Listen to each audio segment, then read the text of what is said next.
Baik, assalamualaikum warahmatullahi taala wabarakatuh. Sebelumnya saya minta maaf kenapa saya merecord dari HP, karena dari tadi saya sudah merecord dari laptop beberapa kali tetapi tetap gagal. Jadi di sini saya akan berusaha untuk menjelaskan melalui kamera HP. Maaf jika memang hasilnya kurang bagus, karena ya saya juga sedikit kecewa kenapa laptop saya tidak bisa. Langsung saja di sini saya akan menjelaskan bagaimana cara untuk melakukan atau membuat tabel regresi linear berganda. Yang pertama, kita harus siapkan itu tabulasi data ya. Maaf, tabulasi data. Nah, apa sih tabulasi data itu? Tabulasi data itu adalah data yang sudah kita dapatkan, baik berbentuk kuesioner ataupun dari observasi yang kita dapatkan. Contohnya, ini saya sudah membuat tabulasi data ya. Nah, di dalam tabulasi data ini saya membuat 3 variabel. Artinya, kalau sudah melebihi 2 variabel, itu sudah dikatakan sebagai regresi linear berganda. Ada X1, X2, dan Y. X1 motivasi, X2 minat, Y prestasi. Nah, di sini kita bisa langsung membuka SPSS ya. Membuka SPSS. Terus kita buat di variable view-nya. Dan di sini kita buat nama X1, X2, Y. Dan labelnya kita tambahkan motivasi, minat, dan prestasi. Desimalnya tidak perlu karena kita ikutin aja.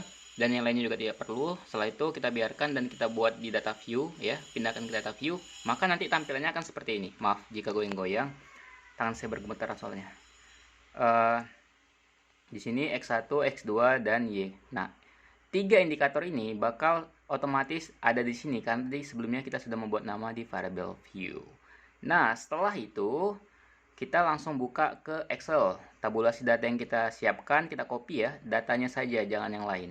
Maka dari itu kita langsung move atau pindahkan ya bahasa Inggrisnya. Maaf, saya pakai bahasa Inggris sedikit.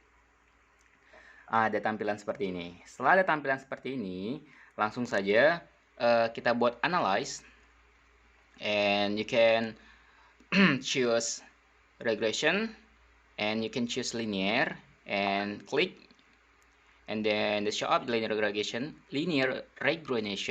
Di situ kalian bisa ini ya, change prestasi ke dependent dan independent, motivasi dan minat. Jangan sampai terbalik ya, karena jika sampai terbalik, I think you got it purpose, it's not good ya, tidak sesuai dengan yang kamu inginkan tujuannya. Setelah itu klik OK. Nanti setelah klik OK, maka ada tampilan data seperti ini. Penasaran kan? Ini data seperti ini. Nah, jika sudah ada data seperti ini, kita langsung saja masuk ke definisi awal. Jadi konsep dasar regresi linear berganda dengan SPSS from Rohit Rahmadani. Analisis regresi linear berganda bertujuan untuk mengetahui ada atau tidaknya pengaruh 2 atau lebih variabel bebas X terhadap variabel terikat Y. Uji T bertujuan untuk mengetahui atau tidaknya pengaruh parsial yang diberikan variabel bebas X terhadap variabel terikat Y. Itu adalah tujuan dari uji T. Nah, apa sih tujuan dari uji F? Nah, uji F bertujuan untuk mengetahui ada atau tidaknya pengaruh simultan yang diberikan variabel bebas terhadap variabel terikat. Saya sejujurnya sudah melakukan record ini sampai 4 kali. Jadi saya sudah hafal apa yang harus saya lakukan. Terus yang keempat, koefisien determinasi berfungsi untuk mengetahui berapa persen pengaruh yang diberikan variabel X secara simultan terhadap Y. Jadi, bisa disimpulkan, nah, perumusan hipotesis. H1 terdapat pengaruh motivasi X1 terhadap prestasi atau Y, variabel Y. H2 terdapat pengaruh minat X2 terhadap prestasi. H3 terdapat pengaruh motivasi X1 dan minat X2 secara simultan terhadap prestasi Y. Jika kalian bingung, saya akan buat definisi sederhananya. H1 tadi maksudnya motivasi X1 dipengaruhi atau tidaknya oleh prestasi. Minat X2 dipengaruhi atau tidaknya terhadap prestasi. H3 motivasi dan minat dipengaruhi atau tidaknya terhadap prestasi. Jadi kita bisa menentukan dipengaruhi atau tidaknya dari SPSS tersebut. Nah, tingkat kepercayaan itu adalah determinasi yang bakal kita lakukan nanti. Hasil dari keseluruhan kita presentasikan, maka itulah determinasinya.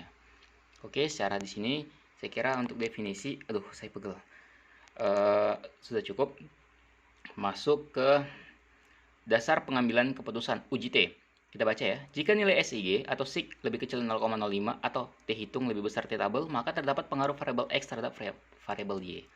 Jika nilai SIG lebih kecil atau lebih besar 0,05 atau T hitung lebih kecil T tabel, maka tidak terdapat pengaruh variabel X terhadap variabel Y. Agak ribet memang.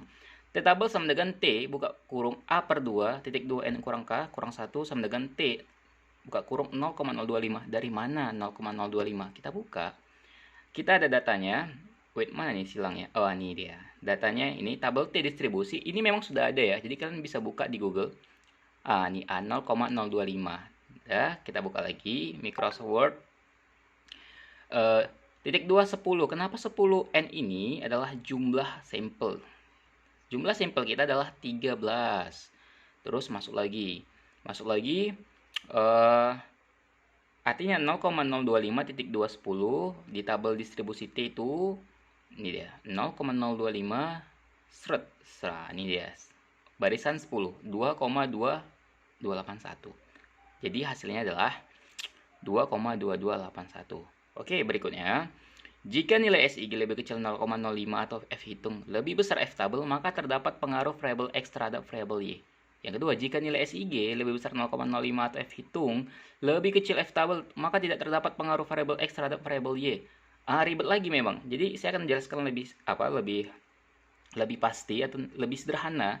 F tabel, F buka kurung K titik 2 N kurang K sama dengan F. Nah, K ini tadi kan sudah saya katakan adalah jumlah variabel X. Variabel X kita dapatkan adalah X1 dan X2, artinya ada 2. Oke, berikutnya N, jumlah sampel. 13 kurang 2. 13 kurang 2 berapa? 11 ya. Jadi 2.11. Nah, kita buka. Tadi kan kita menampilkan data tabel distribusi T. Sekarang kita buka tabel distribusi. Oke, baik. Tadi ada gangguan sedikit. Tadi kan kita sudah menampilkan tabel T, maka sekarang kita bakal menampilkan tabel F. Tadi kan 2.11. 2, ya, ini Banjar 2. Terus baris 2 ini apa namanya? Kalau dalam Paskibra nih namanya Banjar Saf ya. Ini Banjar. Ini Saf. Jadi Banjar 2 Saf 17. Saf 11, maaf. 3, berapa tadi saya lupa. Maaf. 2 ya. Banjar 2 Saf 11. Oke, tabel F. Mana tabel F? 2, 11 nih ya, 3,98. Berarti sini kita taruh 3,98. Oke, berikutnya. Pengujian hipotesis H1 dan H2 dengan uji T. Nah, koefisiensi tabel ini juga saya dapatkan dari SPSS. Kita tinggal copy aja. Ya, you can control copy and move in Microsoft Word, and we can show up to in the table. Dan langsung saja kita buat penjelasannya. Pengujian hipotesis pertama H1, diketahui nilai SIG untuk pengaruh X1 terhadap Y adalah sebesar 0,238. Dari mana 0,238? Dari tabel SIG atau tabel SIG ya, bukan SIG yang lain. Ini dah 238. Lebih besar daripada 0,05. 0,05 itu tadi adalah tabel distribusi T yang sudah ditetapkan itu 0,05. Saya gemeteran lagi. Dan nilai T hitung 1,256. Nah, dari mana lagi 1,256? Dari tabel T. Ini dia. Nah, tabel T lebih kecil daripada tabel, lebih kecil T tabel 2,28. 2,228. Tadi kan kita sudah mencari nih. Aduh, gemeteran lagi, maaf. Kita kan sudah mencari tadi T tabel 2,228 ini dari determinasi tabel T. Ini. Nah, ini dia. Kan udah dapat tadi kan, maka kita jadikan sebagai acuan.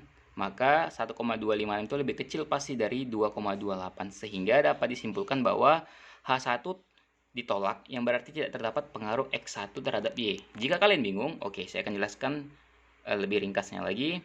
Artinya, motivasi ataupun variabel X1 tidak dipengaruhi oleh prestasi atau variabel Y. Itu adalah poin pertama. Poin yang kedua adalah pengujian hipotesis kedua H2. Diketahui nilai SIG untuk pengaruh X2 terhadap Y adalah sebesar 0,277. Dari mana? Di bawahnya, dari tabel SIG. Ini ya. lebih kecil daripada 0,05. Pastinya 0,05 itu dari tabel distribusi T yang sudah ditetapkan 0,05. Dan nilai T hitung 1,150 ini dari tabel T lebih besar daripada T tabel 2,228. Nah, T tabel itu kan sudah kita dapatkan tadi.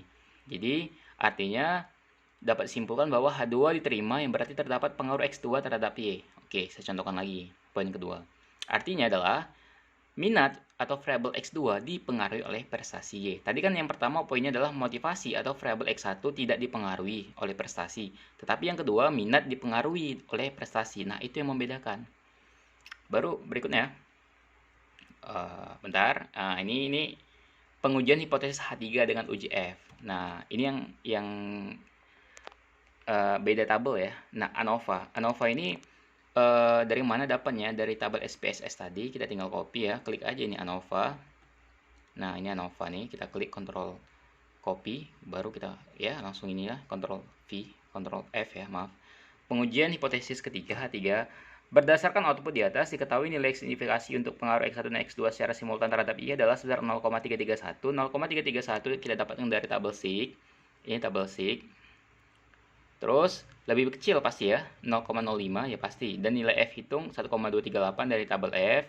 Lebih besar daripada F tabel 3,98. Ini dari tabel distribusi. Ingat 3,98 tadi yang Banjar 2 sub 11, 3,98. Sehingga dapat simpulkan H3 diterima yang berarti terdapat pengaruh F1 dan X2 secara simultan terhadap Y. Berarti poin ketiga adalah motivasi dan minat, kedua-dua ini dipengaruhi oleh prestasi. Oke, itu poin ketiga. Oke. Berarti lanjut. Masuk ke poin berikutnya. Koefisien determinasi ya, tabelnya itu juga sama model summary ya. Model summary-nya ada di SPSS. Nah, ini model summary kita kontrol copy aja, terus kontrol V, dah langsung tercopy. Kita buat penjelasannya di bawah. Berdasarkan output di atas diketahui nilai R square sebesar 0,198. Hal ini mengandung arti bahwa pengaruh variabel X1 dan X2 secara simultan terhadap variabel Y adalah sebesar 19,8. Dari mana sih kok 0,98 ini? Nah, di sini dia R square. Nah, ini kelebihan. Nah, nih. Masukkan aja, baru dibagi 100% jadi 19,8%. Artinya, jika kita simpulkan, ya, kesimpulannya adalah poin pertama, motivasi tidak dipengaruhi oleh prestasi. Ya, poin kedua, minat dipengaruhi oleh prestasi. Poin ketiga, motivasi dan minat dipengaruhi oleh prestasi. Poin keempat, determinasi dari keseluruhan adalah 19,8%. Hanya itu yang bisa saya sampaikan. Terima kasih. Maaf jika kamera goyang-goyang karena saya rekam sambil main ini keyboard juga sambil pegang kamera. Tadi saya juga udah berkali-kali untuk nge-record dari laptop juga tidak bisa. Terima kasih kepada dosen pengampu saya, Bapak Dr. Kyaguzen SPT MSI yang telah memberikan saya kesempatan. Ini yang bisa saya tampilkan. Terima kasih. Wabillahi taufiq wal hidayah. Assalamualaikum warahmatullahi wabarakatuh.